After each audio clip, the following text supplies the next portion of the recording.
talk about the other big event that we got streaming this weekend, which is, of course, over at Speedsportz Racing Park. Aaron was looking at this here right before he went on, and he's like, Xander, is that a car track next door, or what's the deal? And I was like, no, they've got a cool setup over there. We've talked about the track, obviously, a lot before, especially last year when we weren't sure where some of the national dates were going to end up for 2022. And ultimately here, they ended up getting a national date, but the TSRS date still fills this place up fully with 200-plus entries. They've got the rental track up at the top right corner, a 3/4 mile owner kart track there. Like Mossy said, they've got lights on it as well. So you've raced this track before. It's been a mainstay in the TSRS series for the last couple of seasons. What are some tips and some important stuff? What comes to mind when you think about racing there and you tell people? That track, it's really good. It's got a good mixture of high speed, first sector here through the fast S's, as you can see. And then it's got a long straightaway, not too long. And then it's got a nice tight section towards the back. So it brings a lot of, good characteristics of a good track. And it brings out the best in drivers. You really get to see, the men from the boys at this track per se. And for TSRS, it's been great. It's been a great event for the past couple of years. During the pandemic, or short time after the pandemic, we actually came to this track twice, once for a regional event at night, and once for a regional event during the day. And it was completely different, and we ran the same layout. So that just shows you that you can do many different things with the changing track conditions. But it's a great event.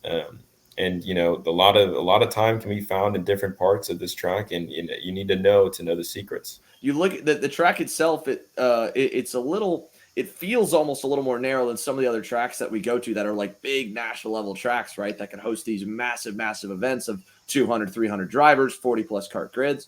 You obviously have a great passing zone at the end of the back straightaway here on the left-hand side. That's kind of the most marquee one. You can pass going into the last corner where there's a lot of last corner carnage. So we're trying to make sure that we get our camera set up to really capture that. And you can pass a little bit down the front stretch. But one thing before I started going there, because I've race directed a handful of club events and regional events there, I've never raced the track myself, but there's a lot of switchback going on, back and forth crossovers through that tight section at the top left corner at the end of the back straightaway. Guys will either overshoot it, or the braking zones are just long enough and you go from the left side to the right side of the track there, that you can stuff a guy, and then it kind of goes back and forth side by side for 3 or 4 corners. And I remember talking to Alan Rudolph about it, obviously the co-owner and the designer of the racetrack, and he thought that there'd be certain places they'd pass, and then there were some places they ended up racing that he didn't think they would race as well as they did, or even be able to pass whatsoever. So it'll be super cool to see that track get a full live stream, obviously, this weekend, and everyone can see that track racing the way it does. And I'm sure it'll help in their bid to hopefully get bigger and bigger events there.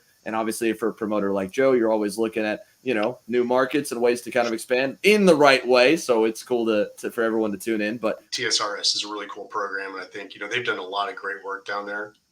They've got a lot of good staff.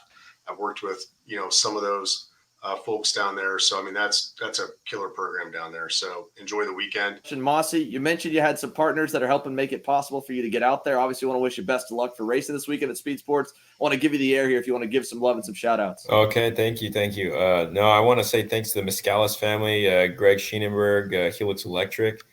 They're helping me out a lot to get this together so I can jump in the seat, hopefully deliver some good results, feeling confident, feeling comfortable into the weekend.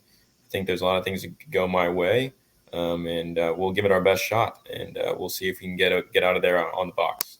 And Mossy, you mentioned you had some partners that are helping make it possible for you to get out there. Obviously, want to wish you best of luck for racing this weekend at Speedsportz. I want to give you the air here if you want to give some love and some shout outs. Okay, thank you. No, I want to say thanks to the Miscalis family, Greg Scheenenberg, Helix Electric.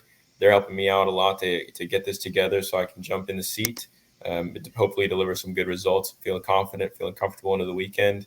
I think there's a lot of things that could go my way, and we'll give it our best shot, and we'll see if we can get out of there on the box.